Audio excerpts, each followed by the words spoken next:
Então, é assim, eu vim de Curitiba, em primeiro eu fui para Maringá. Aí trabalhei lá 8 meses na UEM e lá eu era contratada. Daí me avisaram do concurso na Unioeste, também como contratada. Daí eu comecei na Unioeste, cumpri os 2 anos e daí fiz o concurso efetivo. Aí comecei na Unioeste. No começo de carreira era complicado, porque tinha muita gente dando aula de estatística. Então, nesse meio tempo, eu dei algumas aulas de matemática financeira para cobrir carga horária. Depois disso, eu fiz o concurso para estatística efetivo. Daí comecei na estatística, era só estatística.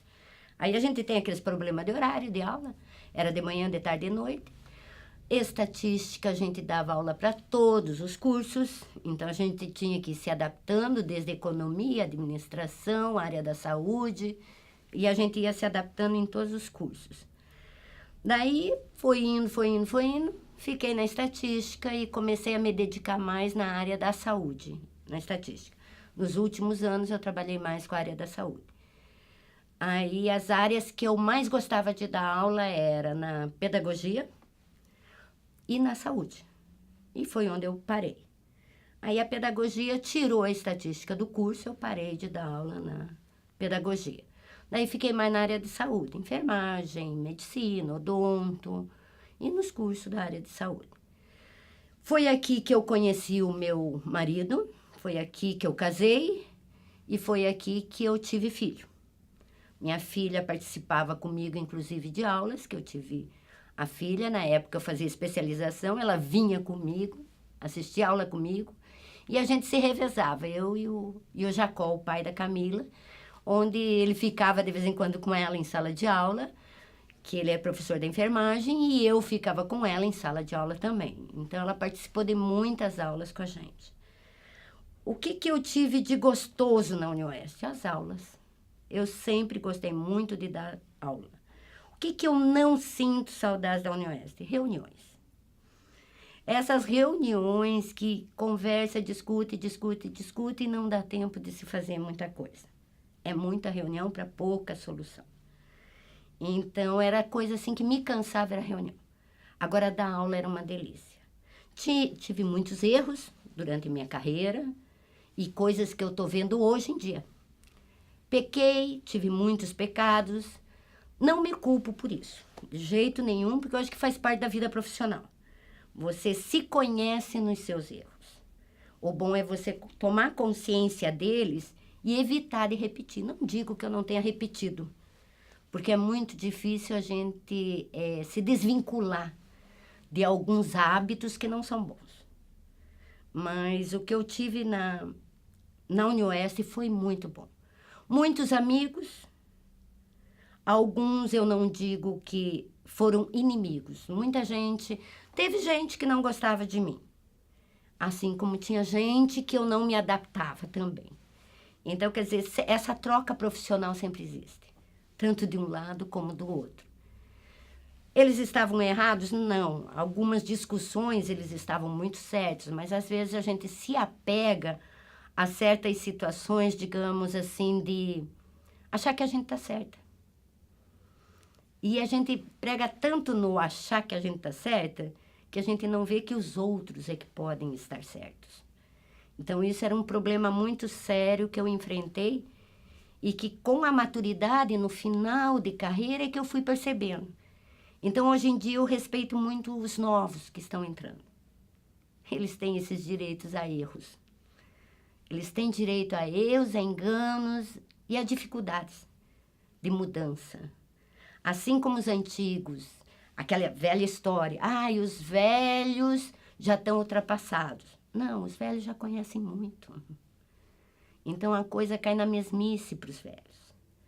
Os novos, aquilo que a gente vê como mesmice, para eles é novidade. Aí eles têm outra leitura do profissional, uma leitura diferente da gente. E acho que está muito certo, eu acho que as coisas têm que ser renovadas sempre. Então, uma coisa que eu digo da aposentadoria, por exemplo, achei ótimo. Eu esperei por ela. Nos últimos tempos, eu chegava a ser, assim, intolerante. Eu sempre fui uma professora muito exigente. Sempre cobrei muito dos meus alunos. Porque eu sempre achei que as pessoas têm que cumprir a sua parte. E eu cumpri a minha. A minha era de exigir. A minha era de cobrar. Então, muitas vezes eu não fui aceita, mas muitas vezes eu fui muito bem aceita. Então, lembranças que eu tenho de alunos foi de uma vez de uma aluna minha que chegou para mim e disse assim: professora, muito obrigada de eu ter reprovado. Agora, na segunda vez, eu descobri que essa matéria é linda. E ela caminhou para a área de estatística. Então, quer dizer, são coisas assim que devolvem para a gente, me arrepia, porque são coisas que devolvem para você uma coisa muito gostosa, porque na nossa área profissional como professores, a nossa resposta é muito demorada. A gente só descobre o que a gente fez pelo aluno depois que ele saiu daqui, depois que ele trabalhou. E às vezes você não tem contato com eles. Então, esse contato com eles, na descoberta do que você fez, é muito demorada. E às vezes você nem fica sabendo. Agora eu ando pela rua, eu vejo alunos meus pegando os filhos pela mãe, dizendo: "Oh, essa foi minha professora". Gente, isso é tão gostoso que eu sinto valorização. Quando eles dizem assim, querem me apresentar para os filhos como professora. Então, quer dizer, foi marcante. Em algum momento você marcou a vida deles. Isso é muito bom. Agora, eu acho que tudo tem seu tempo. Então, na linha profissional, acabou. A estatística me deu tudo o que tinha que me dar. A minha profissão como professora me deu tudo o que eu tinha que dar. Eu me dediquei da forma em que eu podia. Talvez eu pudesse até me dedicar mais. Mas foi o que eu podia, na época em que eu trabalhava. Eu fiz o que eu podia. Então, eu acho que acabou nosso vínculo, assim, direto. Agora tem gente nova para entrar no meu lugar. Então, eu acho que é hora de eu sair da frente.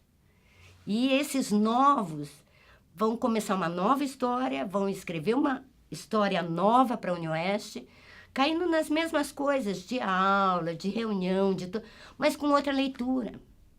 Na minha época, a gente não tinha acesso a computador. A nossa vida aqui para fazer mestrado, doutorado, era muito difícil. Hoje em dia é exigido o mestrado e o doutorado. Quando eu entrei aqui, eu entrei com a graduação. Hoje em dia não se entra mais com graduação. E quem está aqui dentro tem que ir atrás. Porque senão vai ficar para trás. Então, quer dizer, a minha época é muito diferente da época que está agora. Os acessos. Hoje em dia eles têm acesso a computador, a calculadora científica, a um monte de coisa que a gente não tinha. Para dar uma aula era cuspe X. A gente não tinha mais nada. Era isso que a gente tinha que fazer. Então, quer dizer, o que eu tenho de bom? Muita coisa boa, gente. A UniOeste me deu muita coisa boa.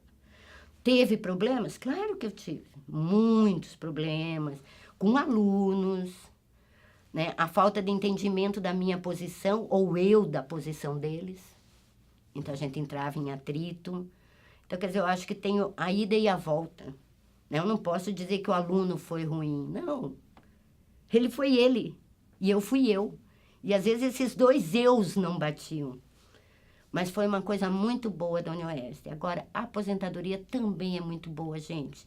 Eu descobri que eu tenho relógio biológico, que eu posso acordar a hora que acabou meu sono, comer na hora que me dá fome.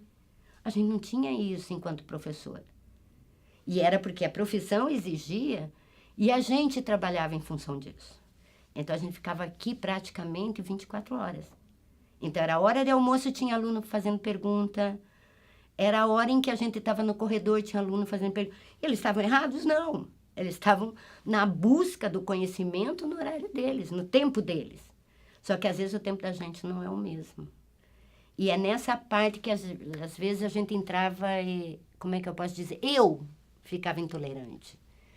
Muitas vezes eu era intolerante. Não eram os alunos, era eu. Final de carreira, então, eu já avisava no começo do ano. Gente, pelo amor de Deus, me explorem no começo do ano. Porque no final de ano eu sou uma negação, eu sou grossa. Final do ano eu acabo. E eu sei que sou eu, mas eu não consigo controlar esse lado. Então, me explorem no começo do ano. Final de ano, eu sou terrível.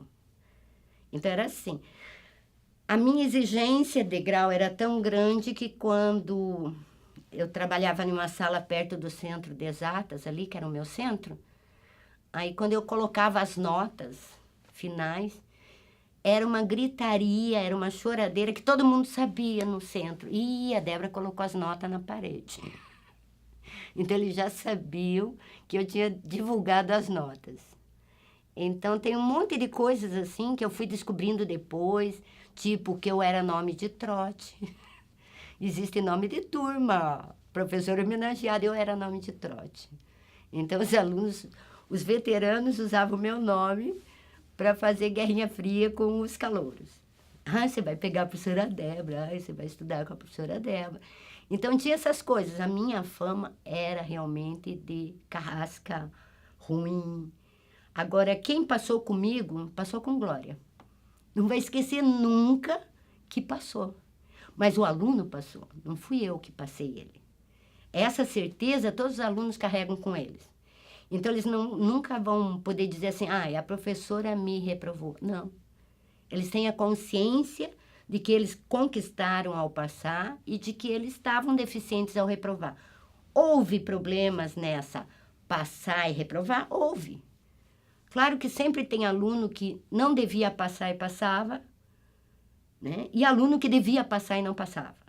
Mas essa é uma outra história, que é um sistema de avaliação que é muito complicado de se resolver. Não sei se resolve. Então, agora, na aposentadoria que eu cheguei, que é o momento para mim, eu contei os dias mesmo da minha aposentadoria e fui marcando lá. Aproveitei minhas licenças para ir me acostumando com a aposentadoria. Então, primeiro eu tirei a sabática, depois eu tirei as licenças, e assim eu fui me habituando com ela, apesar de que eu já estava esperando por ela. Então, eu curti muito essa aposentadoria, gente. Como eu falei, descobri que eu tenho o relógio biológico, descobri que você tem que sair da frente quando o teu tempo acabou. Tem gente atrás, existe fila, existe gente nova. Como que se exige experiência de um recém-formado se ele não tem espaço para entrar? Se as pessoas não saem da frente. E quem dá esse espaço somos nós. As pessoas que estão a nível de aposentadoria. Hoje em dia, olha, eu já comecei estudando mandarim. Então, eu estudei mandarim um bom tempo. Não aprendi quase nada, mas estudei mandarim. Estou fazendo hidroginástica. E estou trabalhando agora com trufas. Isso foi uma coisa que a minha irmã me introduziu. Então, eu estou trabalhando com trufa e estou vendendo trufa. Inclusive aqui na feirinha da Unioeste, toda quarta-feira de manhã. Então, nós estamos vendendo as trufas e trabalhando com isso. Esse é meu trabalho atual. Um trabalho que me traz uma coisa muito diferente do que eu fazia. Porque esse contato agora com as pessoas é um contato mais alegre. As pessoas têm um direito maior de escolha. Não é que nem nenhuma prova que o aluno tem que fazer e acabou. Entendeu? Ali não, ali agora eu estou trabalhando com trufa, a pessoa compra se quiser. Se não quiser, ela não compra. Então, o poder de escolha dela é maior a nível, se a gente for comparar com o nível de escola. O aluno não, o aluno tem que fazer prova. E eu passava por isso, que eram períodos angustiantes. Para mim, era dia de prova. Assim como para o aluno, né? Principalmente para ele. Aí, essas trufas, eu estou trabalhando com elas atualmente. Consigo fazer viagens, que era coisa que a gente não conseguia muito, dispor de um tempo para viajar. Ah, vou largar tudo e vou sair. Você não podia fazer isso, porque você tem um compromisso com sala de aula e horário. Então, eram coisas que a gente não podia fazer. Então, eu acho que a minha vida na Unioeste foi muito boa. Foi muito boa. Quando você coloca na balança, o que mais te pesou, eu não sei. O que mais me pesou, por exemplo, eram discordâncias de situações. Entre colegas, entre alunos. Essas discordâncias eram umas coisas assim que, inclusive, me desgastavam um pouco. E eu tinha muita dificuldade de trabalhar com isso. Mas eu descobri que tudo isso me ensinou muita coisa. Me trouxe muita coisa para agora, para a minha vida atual. E acho que também tem a ver com maturidade, né? A gente começa a passar por umas coisas e é maturidade. Estou muito feliz. Tenho saudades da UniOeste? Tenho, principalmente dos feriados. Dos feriados, dos dias santos, das minhas férias. Eu não tenho mais férias, gente. Era tão bom quando você ficava o ano inteiro esperando janeiro para tirar as férias. Isso era muito gostoso. Aí você dizia, ih, tá chegando as férias, né? Então era muito bom. Mas agora, sem brincadeira, realmente a minha vida hoje em dia eu descobri outras coisas. A coisa que eu sempre digo, existe vida após UniOeste, existe vida após profissão. E essa vida é o quê? É família, é eu mesma. Como professor e profissional, a maioria das pessoas se esquece do eu. Ela se desliga do eu. E eu acho que eu descobri que eu estava com saudade de mim mesma. E a aposentadoria me favoreceu isso. Eu poder me abraçar, eu poder me conhecer, eu poder me descobrir. E não trabalhar na rotina do faço isso, faço aquilo, depois aquilo. Não. Deixa que a vida faça. Então a vida vai acontecendo e você vai trabalhando com ela. O que era diferente, você era trabalhada por uma sociedade e por uma profissão. Você era trabalhada, você era moldada. Hoje em dia eu consigo me moldar, eu consigo me trabalhar. Outra coisa que me favorece também é a idade, né? Depois de uma idade você pode falar muita coisa. Que as pessoas dizem bem assim, ai, não liga não, ela é velha. Então você pode falar, sabe? Você fala e as pessoas se respeitam mais na fala. Do que quando você está em sala de aula, do que quando você está em uma reunião. Então você consegue ser mais aberta. Então eu acho que a aposentadoria foi muito boa, na hora certa. No meu caso, foi na hora certa. E acho que, assim, tudo que a estatística podia me dar e a linha profissional foi dado. Algumas coisas eu não soube receber. E isso é uma das coisas que eu sinto. Muitas coisas eu não soube receber na época certa. E daí você perdeu. Mas são perdas que, quando você toma consciência dessas perdas, você pode renovar. Então, acho que isso é muito interessante, gente.